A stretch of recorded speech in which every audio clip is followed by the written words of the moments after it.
Hey guys, so we talked about how to make chili into 3 different meals and add a little bit of this and that with it, and you can have 3 separate meals with chili. Spread those out over the week with other meals in between, and people won't get tired of the chili, or freeze packets for those other meals later down the road.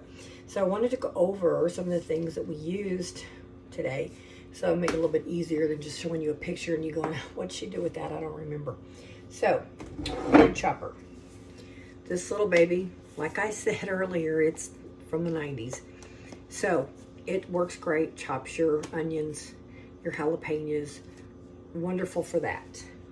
Now you cannot put a whole onion in that, it won't work. So you have to cut it in small pieces. Apple wedger, not just an apple wedger anymore.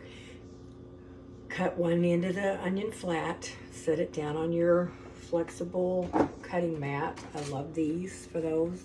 We have 2 sizes. And then just down, and you have wedges on your onions. Those fit nicely under the food chopper. And you're still kind of keeping your hands clean. So I said we had 2 sizes of these, and they come in sets of 3. So we have different sizes. You can see the difference there. These are wonderful. I love these, use them all the time. I keep them on my counter because it just kind of keeps things neat and clean. And then, so you get everything chopped up. I use my coated utility knife. I use my little paring knives for certain things. Use those a lot. We also used our can opener. So this is the one that opens the cans and they don't have that lid. But the younger generation may not remember the ones that we had back when I was a kid, and they cut your fingers off if you, the lids did, because they didn't come completely off and they never opened right with the old-fashioned can openers, and the lid was real sharp edged. This gives you a blunt edge. You don't get cut. Our regular grater. And this is the older version. I don't have the new grayish one. Same thing, but it moves and you can do it out flat. So you can lay it on top of a bowl, hold the handle. I like to use it this way, like I said earlier, and I grate on top of one of my mats. And then it just makes it nice. So it folds flat. It has a cover that goes over it so you don't cut yourself on it. And it fits nicely in the cabinet.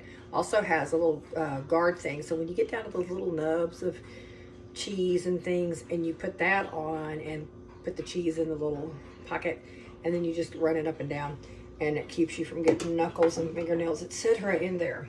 Now, once we got all that stuff done, I used my 1-cup prep bowls for the food, the leftovers, and they have lids. They're airtight, so those are great. And I was using the 3-cup prep bowl, which also has a lid, but I was using that to put my cheeses in before I use them for the macaroni. Now, so cooking the chili, we have these really nice non-stick stainless steel pans, and they're wonderful. This is the 12-inch. They all have these gorgeous glass lids. The 12-inch, there's a 10-inch that came out in the fall. Then I used the 8.5-inch. It also has a lid. I used this to cook the tortillas for the enchiladas, to quick fry them. And then there's a wok. So there's 4 pans in that series. They're wonderful. They clean up beautifully. They're not hard to keep, and they're made to cook on a lower heat, so they do everything beautiful.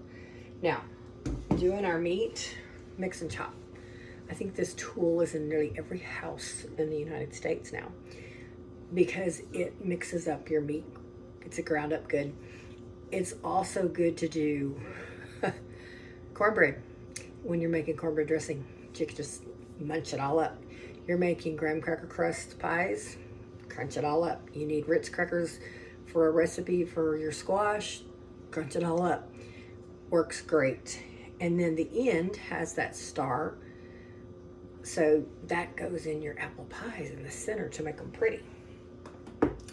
the little mini whipper. This I use to mix up the water in the noodles and get them when I was doing the macaroni. So I didn't show that, but I use this for that. I use it for a lot of stuff. The garlic press, another thing from the 90s, so that you can do your garlic with the outer covering on. You don't have to peel it and get all that off. You just stick the whole thing in here in the little pocket, squish it, comes out here, great, slice it off with a knife, and it saves your fingers. And then when I was doing the noodles for the macaroni, I used our new colander. It's a 5-quart colander. And look, it's so cute. Look at the little spoons. They go all the way around. So the nice thing about this is it sits up. So you can sit it in your sink and your food's not actually touching the bottom of, your sink. So it's above that. So those are the things that I used. I think I got them all. And I just kind of wanted to give you an idea of what I used and what you can do with it. There's so much you can do with all of these things. Most things fit more than one item. You don't have to do just one thing with them. So always use your imagination. And when you come up with good ideas, let us know about it because we want to know.